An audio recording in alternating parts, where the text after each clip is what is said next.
નમસ્તે વિદ્યાર્થીઓ.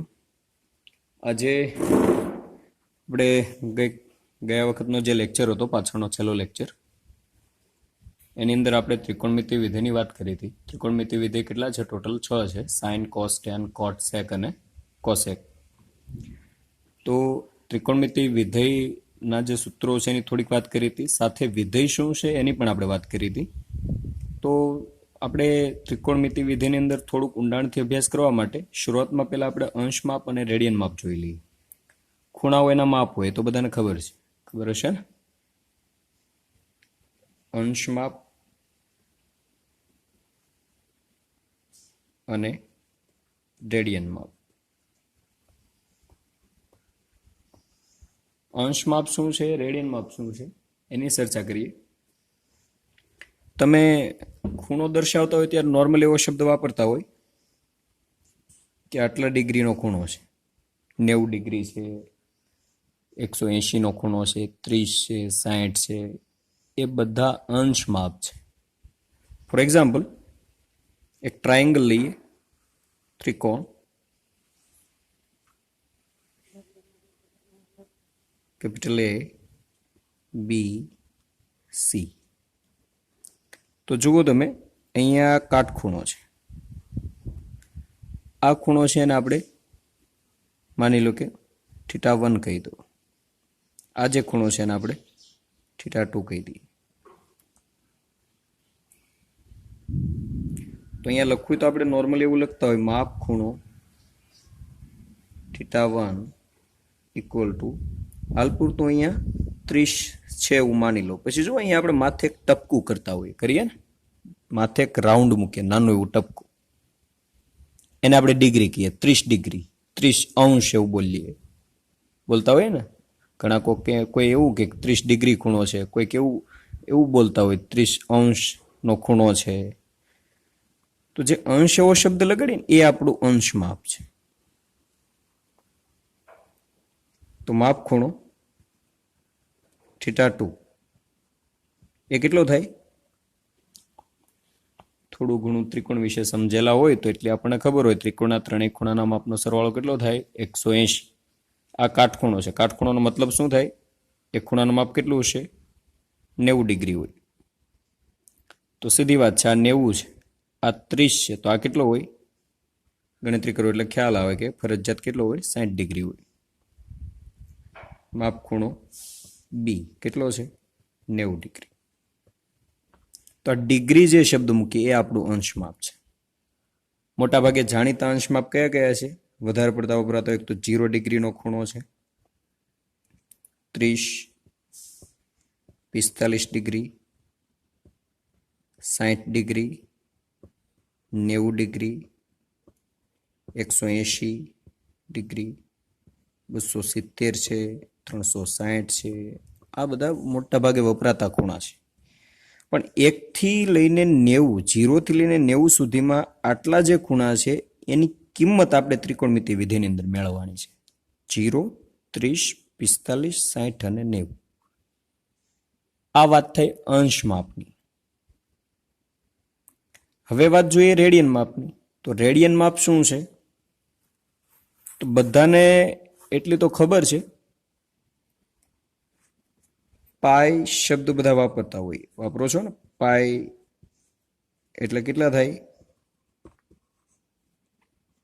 પાઈનું મૂલ્ય કેટલું હોય? 3.14 અથવા તો 22 સપ્તમાંશ. 2 માપ છે, 2 મૂલ્યો છે. તો રેડિયન માપની અંદર પાય આવે. હવે એના સૂત્રો છે, ઈઝી છે, પણ આપણે તો છે ને આ જે મેં તમને કીધું ને આટલાના ખૂણા પાઈની અંદર આપણે યાદ રાખી લેવાના. પાઈની અંદર આવે એ રેડિયન માપ હોય. પાઈની અંદર રેડિયન માપમાં ફેરવવાનું સૂત્ર તમને કીધું. રેડિયન માપ બરાબર અંશ માપ એને ગુણ્યા પાઈના છેદમાં 180. પાઈના છેદની અંદર 180 આટલા વડે જો તમે ગુણી નાખો તો એ શેમાં કન્વર્ટ થઈ જાય? રેડિયન માપની અંદર કન્વર્ટ થઈ જાય. અંશ માપ આપેલું હોય તો રેડિયન માપ મળી જાય ને. જોઈએ આપણે પહેલા આપણે 30° માટે ચેક કરીએ કેટલું આવે રેડિયનમાં. અંશ માપ 30, ત્યાં 30 મૂકી દો, એને ગુણ્યા પાઈના છેદમાં 180. પાઈ ઉપર 180 એટલે કેટલા થઈ જશે? ભાગાલી જાય ને 6 આવે તો કેટલા મળ્યા આપણને? π/6. આ શેમાં માપ મેળવું હોય? રેડિયનમાં માપ છે. કોના બરાબર છે? 30 બરાબર. ખ્યાલ આવ્યો? કયા ખૂણા બરાબર રેડિયન માપ શું આવે? આવી રીતે તમારે બધા માટે તમારે જાતે પ્રેક્ટિસ કરવાની છે. હું અહીંયા લખી નાખું છું, જાતે પ્રેક્ટિસ કરશો એટલે મળશે 0° બરાબર 0 રેડિયન. આ બાજુ અંશ માપ છે, આ બાજુ રેડિયન માપ છે. 30° બરાબર, હમણાં જોયું ને આપણે કેટલા રેડિયન આવ્યા? π/6 રેડિયન. એવી રીતે 45° બરાબર π/4 રેડિયન. આગળ જોઈએ 60° બરાબર π/3 રેડિયન. 90 છે ડિગ્રી બરાબર π/2 રેડિયન. બરાબર. 180° બરાબર પાઈ રેડિયન. પાઈ એટલે 180 થાય એ યાદ રાખો. પાઈ એટલે 180°. આવી રીતે તમે ગમે તેવો મોટો અંશ માપ હોય એના માટે તમે રેડિયન માપ મેળવી શકો. કયા સૂત્રની મદદથી? આ સૂત્ર યાદ રાખો. રેડિયન માપ બરાબર અંશ માપ ગુણ્યા π/180. અપોન એટલે છેદમાં આપણે કહીએ ને, ભાગાકારમાં. અપોન છે, પાઈ બાય કહીએ, પાઈ ડિવાઈડ બાય એવું શબ્દ વાપરે. બરાબર, આવી રીતે શબ્દો વાપરતા. અહીંયા દાખલા તરીકે આ છે 22/7. અપોન એટલે એ છેદમાં છે એવું સમજવાનું. 22/7 એવું વાંચી શકાય, અથવા તો એવું કહેવાય 22/7. આવા ઘણી જગ્યાએ અલગ અલગ બધા પોતપોતાની રીતે મેથડ પ્રમાણે બોલતા હોય. બધાના મિનિંગ કેવા છે? સરખા છે. ઓકે, તો અહીંયા મેં આ લખેલા છે, મને ખબર છે એટલે, પણ તમારે આ સૂત્રની મદદથી જોવાનું, ટ્રાય કરવાની મળે છે કે કેમ, અને આ યાદ રાખવાના છે. આ રેડિયન માપ છે. હવે આનાથી ઊંધું પણ સમજવું પડે. ઊંધું એટલે કે જો રેડિયન માપ આપેલા હોય તો અંશ માપ કેમ મેળવો? તો એનું પણ સૂત્ર છે, બની શકે. કયું સૂત્ર બને? અંશ માપ બરાબર રેડિયન માપ એને ગુણ્યા, અહીંયા ઊંધા કરી નાખવાના, 180/π કરી દેવાના. આ અંશ માપનું રેડિયન માપને અંશ માપમાં કન્વર્ટ કરીશું. દાખલા તરીકે આપણે π/3 માટે જોઈએ શું આવે. રેડિયન માપ અહીંયા મૂકો π/3 એટલે π/3 મલ્ટીપ્લાય વિથ 180 ડિવાઈડ અપોન પાઈ જતા રહે. અહીંયા ભાગાકારો એટલે કેટલા આવે? 60 આવે એટલે 60. આ તો આપણે ખ્યાલ હતી ને, 60 બરાબર શું થાય? π/3. જો અહીંયા લખેલું છે. ટૂંકમાં અંશ માપ આપેલું હોય તો રેડિયનમાં કન્વર્ટ કરતા આવડવું જોઈએ. રેડિયનમાં માપ આપેલું હોય તો જરૂર આપણે અંશ માપમાં હોય તો અંશ માપની અંદર પણ કન્વર્ટ કરતા આવડવું જોઈએ. આ બંને મેથડ આપણને ખબર હોવી જોઈએ. ઓકે, આ વાત થઈ અંશ માપ અને રેડિયન માપની. સહેલું છે અને જરૂરી છે, બધી જગ્યાએ ઉપયોગી છે. હવે આપણે જોઈએ એકમ વર્તુળ. ત્રિકોણમિતિની અંદર એકમ વર્તુળનો બહુ મહત્વનો ભાગ છે, મોટો રોલ છે. એકમ વર્તુળ જો સમજાઈ જાય તો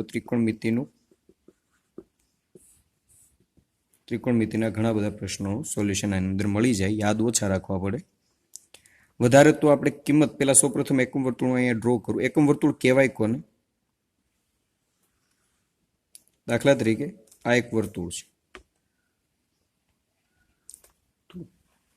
એક્ઝેક્ટ નથી દોરાણું, સર્કલ અલગથી વ્યવસ્થિત દોરીએ.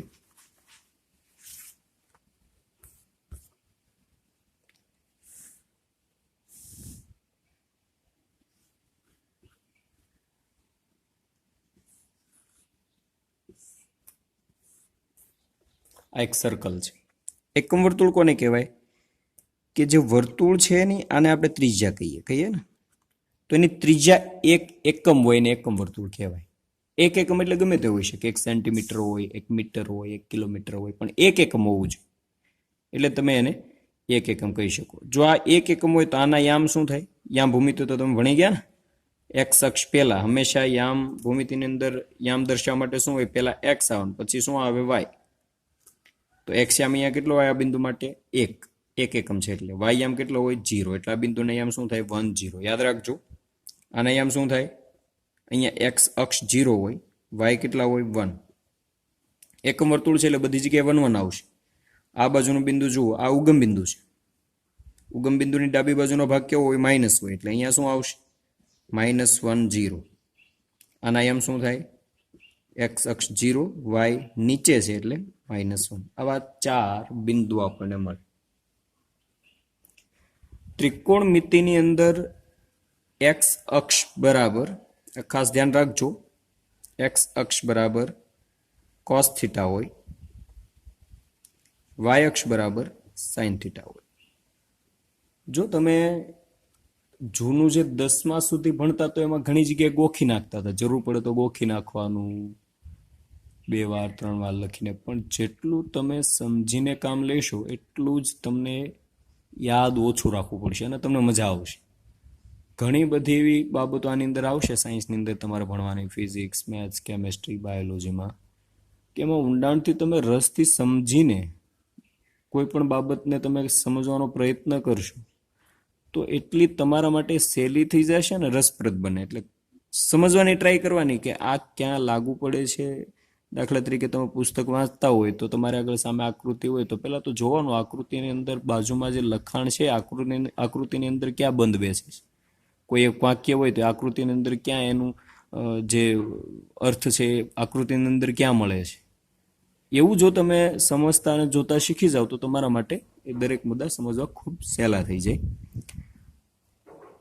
એક્સ કોસ થીટા દર્શાવે, વાય સાઇન થીટા દર્શાવે. ઓકે, હવે એકમ વર્તુળની અંદર શું સમજવાનું છે કે અહીંયાથી આ એક ભાગ લઈએ તો તમને બધાને એટલી તો આઈડિયા આવી જાય કે આ કાટખૂણો હોય, 90 અંશનો ખૂણો. હંમેશા આ જે આ બાજુનો ભાગ છે, આ દિશા છે, આ ડિરેક્શન, એને શું કહેવાય? વિષમ ઘડી દિશા કહેવાય. કઈ દિશા કહેવામાં આવે? વિષમ ઘડી. અને આ દિશામાં તમે જાઓ તો એને શું કહેવાય? સમઘડી દિશા કહેવાય. તો એકમ વર્તુળની અંદર વિષમ ઘડી દિશામાં જાઓ એટલે ખૂણા બધા ધન થાય, સમઘડી દિશામાં જાઓ એટલે ખૂણા બધા માઇનસ થાય. હવે હંમેશા એક્સ અક્ષની ધન દિશા સાથે ખૂણો બનાવવાનો, એના પરથી આપણે મૂલ્ય નક્કી કરવાના. કોની સાથે? આ એક્સ અક્ષ, આ શું છે? વાય અક્ષ. આ એક્સ અક્ષની ધન દિશા છે, આ એક્સ અક્ષની કેવી છે? ઋણ દિશા. એક્સ અક્ષની ધન દિશા સાથે જે ખૂણો બને એના મૂલ્યો મળે. દાખલા તરીકે આ જે બિંદુ છે એ બિંદુના ખૂણાની મારે વાત કરવી હોય તો એક્સ અક્ષની ધન દિશા સાથે અહીંયાથી લઈને આ બિંદુ સુધીનો રેખાખંડ એ કેટલો ખૂણો બનાવે? 0 ડિગ્રી. આ એક્સ અક્ષની ધન દિશા છે, એની સાથે આ બિંદુ અને ઉગમ બિંદુ એટલે આ રેખાખંડ એ કેટલો ખૂણો બનાવે એક્સ અક્ષની ધન દિશા સાથે? 90. એટલે આ બિંદુ કયા ડિગ્રી મળે આપણને? 90 ડિગ્રી. આ સમજવાનું છે. હંમેશા એક્સ અક્ષની ધન દિશા સાથેનો જ ખૂણો લેવાનો છે સમજવા માટે. આ એક્સ અક્ષની ધન દિશા સાથે આ બિંદુ ઉગમ બિંદુથી જે રેખાખંડ છે એ કેટલો ખૂણો બનાવે? અહીંયાથી તમે આ બાજુ રોટેશન કરો એટલે આ કેટલો ખૂણો થાય ટોટલ? આ 90, આ બીજા 90 એટલે ટોટલ કેટલા થાય? 180. એટલે આ જે બિંદુ છે કેટલા ખૂણે મળે? 180. એવી રીતે આ બાજુ ફરી વખત હાલો તમે, આ 180 ને હજી આ બાજુ હાલો, આ એક્સ અક્ષની ધન દિશા સાથે વિષમ ઘડી દિશામાં તમારે ચાલવાનું છે. આ વિષમ ઘડી દિશા કહેવાય. જો અહીંયાથી આપણે આ બાજુ ફરતા આવીએ, બાકી તો અહીંયા ખૂણો બનાવો તો અહીંયાથી નજીક પડે ને, અહીંયાથી તો આ કેવું થાય? નજીક. એ એક્સ અક્ષની ધન દિશા સાથે જ ખૂણો કહેવાય. અહીંયાથી આવો તો એ એક્સ અક્ષની ધન દિશા સાથે ખૂણો કહેવાય, આ બાજુથી આવો તો પણ એ એક્સ અક્ષની ધન દિશા સાથેનો ખૂણો કહેવાય. તો આપણને એવો પ્રશ્ન થાય તો બેની અંદર તફાવત શું છે? તફાવત આનો છે, પ્લસ માઇનસ. આ ધન દિશા સાથે અહીંયા સુધી પહોંચો એટલે કેટલા થાય? 180 ને પાછા 90 એટલે ટોટલ આ જે બિંદુ છે કેટલા અંશના ખૂણે મળે? 270. 180 માં 90 ભેળવી દો તો કેટલા થાય? 270 અંશ. એની ઈ જ વાત જો આ એક્સ અક્ષની ધન દિશા સાથે તમે સમઘડી દિશામાં હો, એટલે કે આ બાજુથી ચાલો તો આ ખૂણો કેટલો થાય? ખાલી અહીંયાથી આટલો 90 નો. તો આ 270 બરાબર તમે શું કહી શકો? -90 ડિગ્રી પણ કહી શકાય. બે મતલબ સરખા છે. ખ્યાલ આવ્યો? સમઘડી હોય તેમાં પ્લસ, વિષમ ઘડીમાં હોય તો માઇનસ. પાછા આ બિંદુએ ફરી વખત આવો. જો આ બિંદુ આપણે 0 ડિગ્રીની વાત હતી તો ઈ જે બિંદુ આ બિંદુ છે એનું ઈ બિંદુ 0 ડિગ્રી એ મળે, અને અહીંયાથી તમે રોટેશન કરીને ફરતા ફરતા ફરતા અહીંયા આવું 270 થયા, પાછા ને એવું ભેળવી દો એટલે અહીંયા પાછા આવી જાય. તો કેટલા થાય ટોટલ? 360 ડિગ્રી. તો આનું આ બિંદુ બે અલગ અલગ અંશ માપ માટે એક જ બિંદુ મળે. 0 માટે એ હતું અને 360 માટે એવું. આવી રીતે ફરી વખત રાઉન્ડ ફરવાનું શરૂ કરો. ફરી વખત રાઉન્ડ ફરો તો કેટલા આવે? અહીંયા 360 થયેલા હતા. ફરી વખત ચાલો એટલે પાછા 90 ભેળું. 360 માં 90 ભેળું તો કેટલા આવે? 450. એટલે આ બિંદુ 450 માટે પણ મળે. ફરી વખત 90 ભેળવું એટલે કેટલા થાય? 450 ની અંદર 90 ભેળવું એટલે કેટલા આવશે? 540. એટલે આ બિંદુ ફરી વખત 540 માટે પણ મળે. ફરી વખત આ બાજુ ચાલો 90 ભેળવું તો કેટલા આવે? 630 ડિગ્રી. બરોબર? 630 ડિગ્રી માટે પણ આ બિંદુ મળે. પાછા અહીંયાથી હજી આ બાજુ ચાલો, અહીંયા સુધી પહોંચ્યા, અહીંયાથી પાછા ફરીને હજી એની અંદર 90 ભેળવી દો. પાછા 90 ભેળવો એટલે આ બિંદુ આવે. 630 માં 90 ભેળવો એટલે કેટલા આવે? 720 ડિગ્રી. 720, 360, 0 આ ત્રણે ત્રણ અંશ માપ માટે એક જ બિંદુ મળે. આ તો વાત આટલા ખાલી બે જ રાઉન્ડ ફેર. આવી રીતે સતત રાઉન્ડ ફરતા રહ્યો તો ખૂણો વધતો જાય પણ બિંદુ બધા રિપીટ થયા કરે. રિપીટ શા માટે થાય એ સમજવા માટે આગળ અભ્યાસ કરવો પડે થોડો. ગણિતમાં પણ આવે છે, થોડું ફિઝિક્સમાં પણ વાત આવે છે કે સાઇન અને કોસ આ બધા હાર્મોનિક તરંગો છે, એ જે છે એના અમુક આવર્તકાળ પછીના મૂલ્યો સતત રિપીટ થયા કરે. ઓકે, આટલી વાત સમજાય એકમ વર્તુળની. ખૂબ જ મહત્વની વાત છે. એકમ વર્તુળ એટલે 1 એકમ જેટલી ત્રિજ્યા ધરાવતો વર્તુળ એને 1 એકમ કહેવાય. આ બધા યામ કઈ રીતે આવ્યા? એક અહીંયાથી ચાલો એટલે એક્સ અક્ષ 1 છે, વાય અક્ષ કેટલો હોય? અહીંયા 0 એટલે 1 0 યામ, 0 1 -1 0 0 -1. એક્સ અક્ષ શું દર્શાવે? Cos theta. વાય અક્ષ શું દર્શાવે? Sine theta. ખૂણો ક્યાંથી માપવાનો? એક્સ અક્ષની ધન દિશા સાથે. વિષમ ઘડીમાં જાવ તો પ્લસ આવે બધા, સમઘડીમાં જાવ તો માઇનસ. દાખલા તરીકે જો આ બિંદુ છે, અહીંયાથી હું અહીંયા ચાલ્યો હતો, હમણાં વાત કરી હતી ને, આ બિંદુથી અહીંયા સુધી ચાલો એટલે ખૂણો કેટલો હતો? -90. હજી અહીંયાથી સમઘડી દિશામાં આગળ હાલો એટલે અહીંયાથી અહીંયા -90. પાછા આ બાજુ 90 હાલો એટલે આ બિંદુ કેટલું મળે? -180. તો આ બિંદુ છે 180 માટે પણ આ બિંદુ કહેવાય, -180 માટે પણ આ કહેવાય, 540 માટે પણ આ જ બિંદુ કહેવાય. ફરક પ્લસ માઇનસ નો છે. એક વાત સમજવાની છે. ઓકે, આટલી વાત બધાને હું માનું ત્યાં સુધી ક્લિયર હશે. હવે ખૂણા આપણે કઈ રીતના બનાવવાના છે અંદર?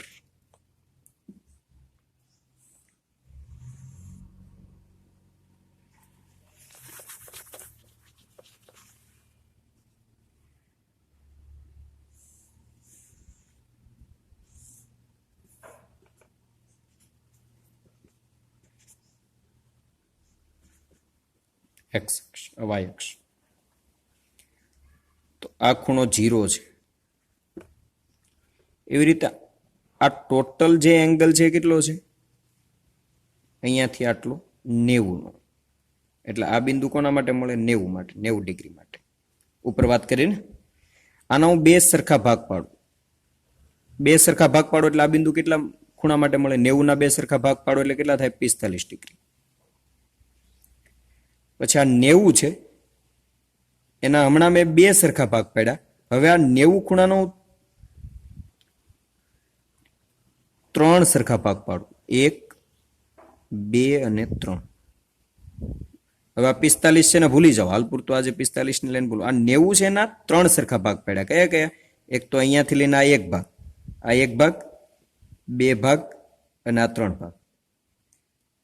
તો 90 ના 3 ભાગ પાડો એટલે કેટલા કેટલા થાય? શરૂઆત અહીંયાથી કરીએ એટલે 90 નો 3 ભાગ એટલે 30 ડિગ્રી. એટલે આ ખૂણો કેટલો થાય? 30. આ પણ 30 અને આ પણ 30. ટોટલ કેટલા થઈ ગયા 90. તો આ 30 ને 30 વત્તા કરો એટલે ટોટલ અહીંયા કેટલા થાય 60. આ 60 માં 30 ભેળવો એટલે કેટલા થઈ ગયા 90. ખ્યાલ આવ્યો? ભાગ પડી ગયા 0, 30, 45, 60 અને 90. આપણે આગળ વાત કરી હતી કે એના અનુરૂપ પાઈના માપ અને એ બધું તમારે યાદ રાખવાનું છે, બરોબર. π/6, π/4 છે, અહીંયા શું આવે π/3 છે, આના માટે શું આવે π/2 છે. ઓકે, આ વાત થઈ એકમ વર્તુળ. ઓકે, હવે આ જે એકમ વર્તુળની અંદર આપણે વાત સમજ્યા, એ સિવાયની બીજી વાત ત્રિકોણમિતિ વિધેય છે એના આજે મેં 0, 30, 45 અને 60 માટે જે કિંમતો છે એની કિંમતો કેટલી હોય એ કિંમતો આપણે મેળવવાની છે, એના મૂલ્યો કહેવાય, બરોબર. એ જે ખૂણો છે એને અનુરૂપ 6 ત્રિકોણમિતિ વિધિના મૂલ્યો કેટલા હોય એ આપણે મેળવવાનું છે. 6 કયા કયા વિધેયો? સાઇન, કોસ, ટેન, કોટ, સેક અને કોસેક. એના મૂલ્યો કઈ રીતે મેળવવા એનું એક કોષ્ટક આવે છે, પણ એ કોષ્ટક સમજતા પહેલા આપણે એક કામ કરીએ, સાઇનની કિંમતો જોઈ લઈએ, બરોબર. સાઇન વિધેય જોઈએ.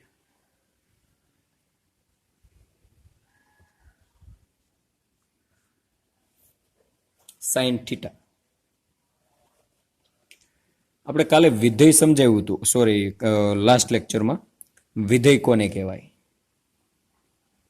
તો યાદ છે, ચલની કિંમત મૂકવાથી વિધેયની કિંમત મળે. તો આને ત્રિકોણમિતિ વિધેય શા માટે કહેવાય એ ખ્યાલ આવ્યો હવે? કેમ કે ત્રિકોણ સાથે જોડાયેલા છે. બીજું, એ જે આ સાઇન છે એની અંદર જો અહીંયા થીટા છે એ ચલ કહેવાય. જરૂરી નથી એક્સ નું જ ચલ હોય, આપણે વાત કરતા હતા ને એફ ઓફ એક્સ.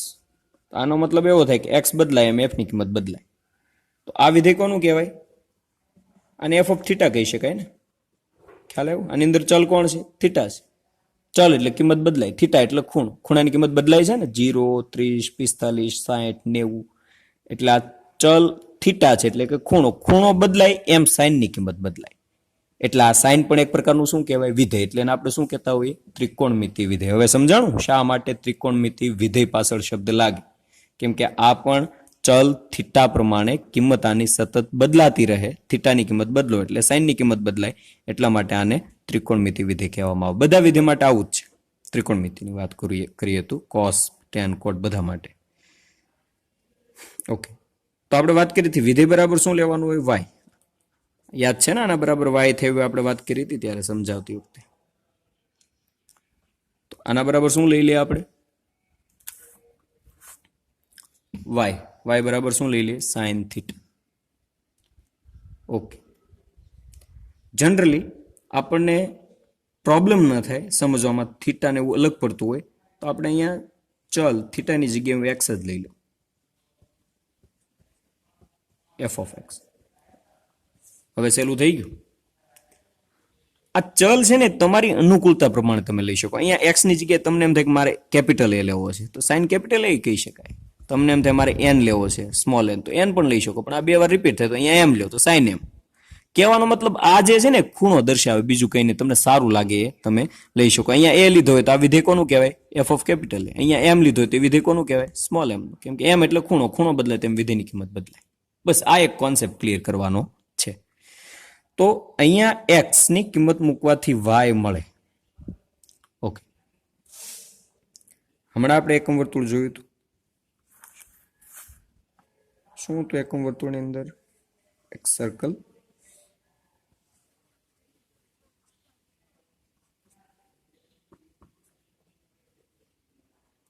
અહીંયા કયા યામ હતા? 1, 0. અહીંયા યામ કયા હતા? 0, 1. હાલ પૂરતો આપણે 90 માટે જોઈએ. 90 0 થી 90 સુધીની જ કિંમત આપણે અત્યારે સમજવાની છે. આ યામ છે એને શું કહેવાય? એક્સ વાય કહી શકો. ગમે તે બિંદુ દર્શાવો, એના પહેલો યામ હોય ને એક્સ કહેવાય, બીજો યામ હોય ને વાય કહેવાય. તો એક્સ બરાબર શું હતા? હમણાં આપણે વાત કરી હતી. એક્સ બરાબર શું લેવાનો હોય? એક્સ બરાબર કોસ થીટા અને વાય બરાબર સાઇન થીટા. તો અહીંયા શું થશે? એક્સ બરાબર કોસ થીટા, વાય બરાબર શું લેવાના? Sine theta. તો આ બિંદુ માટે ખૂણો કેટલો હતો? એ બિંદુ માટે ખૂણો કેટલો હતો? 0 ડિગ્રી છે ને. આ બિંદુએ ખૂણો કેટલો હતો? 0 ડિગ્રી. આ બિંદુએ ખૂણો કેટલો છે? આ બિંદુએ ખૂણો કેટલો છે? 90 ડિગ્રી છે ને. અહીંયા 90 ડિગ્રી, અહીંયા 0, અહીંયા 180, 270, 360 રિપીટ થયા કરતા હતા ને. 450, 540, 630, 720. ઊંધા ચાલો તો -90, -180, -270, -360. આ બધા ખૂણા છે, આગળ સમજાવ્યું છે. તો આ બિંદુ માટે કયા કયા બિંદુઓ છે? 0, 360, 720. આ ત્રણ ખૂણા આગળના એકમ વર્તુળમાં જોયા હતા ને. આ બિંદુ માટે આ ત્રણે ત્રણ ખૂણા છે. તો એક ખૂણાનો માપ થીટાની કિંમત અહીંયા મૂકો તો શું આવશે? અહીંયા થીટા કયો તો કેટલા આવશે? cos 0 degree equal two cos 360 degree equal two cos 720 degree. કેમ કે 0, 360, 720 ત્રણેય માટે બિંદુ તો એક જ છે ને. તો cos 0, cos 360, cos 720 ત્રણેયની કિંમત કેટલી આવે? સરખાવો. cos થીટા બરાબર શું છે? x. x એટલે અહીંયા કેટલી કિંમત છે? 1. તો એ આપણી કિંમત થઈ ગઈ. બહુ સહેલું છે આ, એટલી વાત સમજવાની છે. આટલું સમજાય એટલે ઘણું બધું સમજાઈ ગયું એમ માનવાનું. 0, 360, 720 ત્રણેય માટે એક જ બિંદુ છે. એ બિંદુને અનુરૂપ આ જે cos છે આપણું વિધેય છે, આ એની કિંમત છે. એટલે cos થીટા બરાબર શું થાય? અહીંયા 1. તો થીટા એટલે ખૂણો. ખૂણો કેટલા છે? 0, 360, 720 ત્રણેયની કિંમત કેટલી આવે? 1. એવી રીતે સાઇન માટે શું આવે? Sine 0 degree, sine 360 degree, sine 720 degree બરાબર શું આવશે? જુઓ, સાઇન એટલે શું છે? વાયમ. વાયમની કિંમત કેટલી છે? 0. ત્રણેય માટે બિંદુ તો એક જ છે, કિંમત કેટલી આવશે? 0. ફરી વખત હવે આગળ જોઈએ. હવે આ બિંદુની વાત કરીએ. અહીંયા પણ પહેલો યામ શું હોય? cos theta. બીજો યામ શું હોય? sin theta. તો આ જે બિંદુ છે એ કયા ખૂણા માટે છે? 90 માટે. તો 90 માટે અહીંયા લખો થીટા બરાબર હવે કેટલા લઈએ? 90 ડિગ્રી. 90 ડિગ્રી કોના કોના માટે છે? -270 માટે પણ થાય. વિચારજો, જોજો એટલે ખ્યાલ આવશે. 450 ડિગ્રી માટે પણ છે. આ ત્રણેય ખૂણા છે એ 90 ડિગ્રી આવે. કઈ કઈ રીતે આવે? અહીંયાથી ચાલો તો 90, 180, 270, 360. 360 માં 90 ભેળવો એટલે કેટલા? 450 થાય. એટલે 450 એક બિંદુ છે, 90 છે. ઊંધા હાલો -90, -180, -270. તો આવા તો ઘણા બધા ખૂણા માટે એક જ બિંદુ આવે. સતત તમે સર્કલ ફેર્યા કરો તો ખૂણો વધતો જાય. સમઘડીમાં ચાલો તો માઇનસ મૂકતા જવાના, વિષમ ઘડીમાં ચાલો તો પ્લસ મૂકતા જવાના. આવા ખૂણા સતત મળતા રહે. તો આપણે હાલ પૂરતા ત્રણ ખૂણા માટે સમજાવું તો આ 90, -270 અને 450 ત્રણે ત્રણ ખૂણા માટે બિંદુ કયું છે? આ એક જ છે. તો એને અનુરૂપ કોસની કિંમત કેટલી છે? 0. સાઇનની કિંમત કેટલી છે? 1. તો શું લખી શકાય અહીંયા? cos 90 degree equal two cos -270 degree equal two cos 450 degree equal two 0. આ ત્રણેય ખૂણા એક જ બિંદુએ છે અહીંયા, અને એને અનુરૂપ કોસની કિંમત કેટલી છે? 0. એટલે અહીંયા બધા ખૂણાની કિંમત કેટલી મૂકી દીધી મેં? 0. એવી રીતે સાઇન માટે શું આવે? Sine 90 degree equal to sine -270 degree equal to sine 450 degree equal to કેટલા છે? 1. અહીંયા 1 છે ને, એટલે કિંમત કેટલી આવશે? બધાની કિંમત કેટલી આવે? 1. ઘણા શું કરે? આ બધું યાદ રાખે, ગોખવાનું. cos 0 એટલે 1, sin 0 એટલે 0, cos 90 એટલે 0, sin 90 એટલે 1.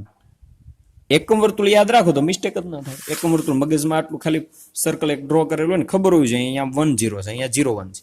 પહેલો યામ છે એ શું દર્શાવે? cos. બીજો યામ શું દર્શાવે? sin. તો અહીંયા 0 એટલે cos 0 એટલે 1, cos 90 એટલે 0, sin 0 એટલે 0, sin 90 એટલે 1. ગોખવાની જરૂર જ નથી. તો અહીંયા સુધી આપણે આજના લેક્ચરમાં રાખીએ. આગળનો લેક્ચર છે એમાં આપણે ત્રિકોણમિતિ વિધેયનું કોષ્ટક બનાવશું, કિંમતનું. જે વચ્ચેના જે ખૂણા હતા ને, 0 છે, 0 અને 90 નું આજે આપણે ચર્ચા કરી નાખીએ. બરોબર. કયા કયા ખૂણાની ચર્ચા કરી નાખી? 0 અને 90ની ચર્ચા થઈ ગઈ. હવે આપણે એની વચ્ચેના ખૂણા લેવાના છે, 30, 45 અને 60. બરોબર, આ 3 ખૂણાની એટલે ટોટલ ખૂણા કેટલા થઈ ગયા આપણે? 0 અને 90 વચ્ચે 0, 30, 45, 60 અને 90, એટલે ટોટલ 5 ખૂણા છે. એનું આપણે કોષ્ટક 6 વિધિનું આવતા લેક્ચરમાં બનાવીશું. આ એક ખાસ ધ્યાન રાખજો, આ એકમ વર્તુળ શું છે, કઈ રીતે કોસની કિંમત લેવાની, સાઈનની કિંમત કઈ રીતે લેવાની, અને જે મેં આગળ સમજાવ્યું કે એકમ વર્તુળની અંદર વિષમ ઘડીમાં જાઓ એટલે પ્લસ, સમ ઘડીમાં જાઓ એટલે માઇનસ, કઈ રીતે ખૂણા આવે, કઈ રીતે બિંદુ મેળવવાના આવે, અને જે આપણે આગળ ત્રિકોણમિતિ વિધેય માટે અંશ માપ અને રેડિયન માપની પણ ખૂબ જરૂર પડશે. એટલે અંશમાંથી રેડિયનમાં કેમ જવું, રેડિયનમાંથી અંશમાં કેમ જવું, એ થોડુંક તમે પ્રેક્ટિસ રાખજો. અહીંયા હું તમને એક હોમવર્ક માટે એક્ઝામ્પલ આપી દઉં. મને વોટ્સએપની અંદર મોકલજો. અંશ માપમાંથી રેડિયનમાં ફેરવું.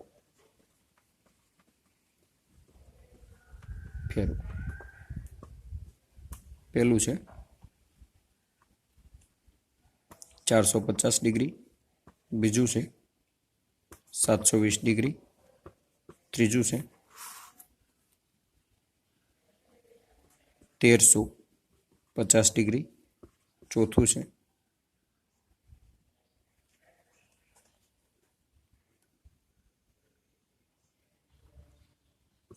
-180 ડિગ્રી, પાંચમું છે